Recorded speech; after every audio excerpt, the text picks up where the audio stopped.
Assalamualaikum warahmatullahi wabarakatuh.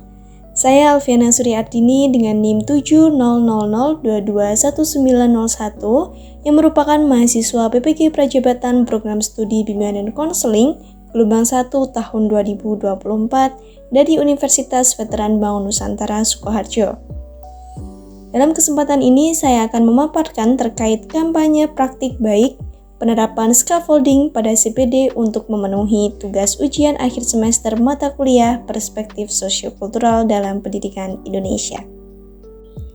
Dalam hal ini, adapun kampanye praktik baik yang akan saya paparkan terkait dengan layanan bimbingan kelompok menggunakan media permainan Emopoli sebagai scaffolding untuk membantu peserta didik terkait dengan zona of proximal development dalam meningkatkan pengendalian emosi di SMA Negeri 1 Muter.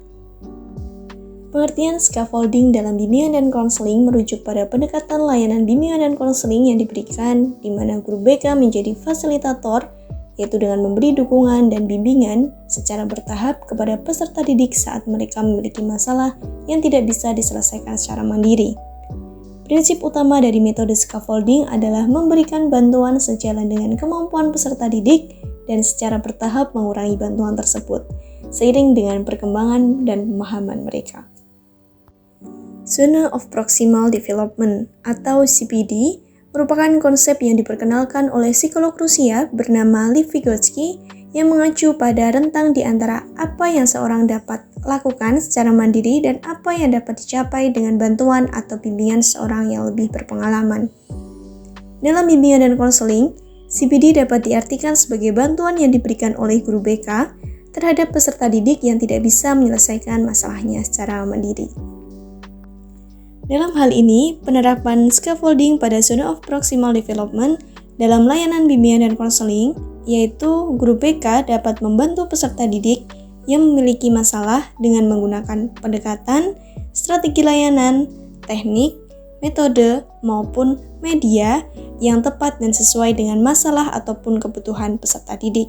Sehingga, upaya yang diberikan oleh guru bimbingan dan konseling dapat membantu peserta didik dalam mencapai tugas perkembangannya secara optimal dan mandiri. Salah satu penerapannya ialah layanan bimbingan kelompok dengan media permainan Emopoli dalam meningkatkan pengendalian emosi peserta didik. Hasil penerapan scaffolding pada CPD melalui layanan bimbingan kelompok dengan media permainan Emopoli untuk meningkatkan pengendalian emosi pada peserta didik kelas 10-3 yang ada di SMA Negeri 1 Muter, sehingga dengan kemampuan mengendalikan emosi, peserta didik dapat mengungkapkan dan mengekspresikan emosi secara lebih tepat dan positif. Dengan diterapkannya berbagai intervensi bimbingan dan konseling secara komprehensif, diharapkan dapat memfasilitasi peserta didik dalam bertumbuh dan dalam memenuhi tugas perkembangan secara optimal dan mandiri, memiliki kecerdasan intelektual, sosio-emosional, dan religiusitas yang baik. Demikian pemaparan kampanye praktik baik yang dapat saya sampaikan.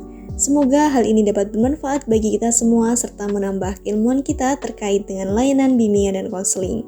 Terima kasih untuk teman-teman yang sudah menonton video ini sampai habis. Salam pejuang pemangku pendidikan dan semangat terus untuk menjadi guru yang profesional. Wassalamualaikum warahmatullahi wabarakatuh.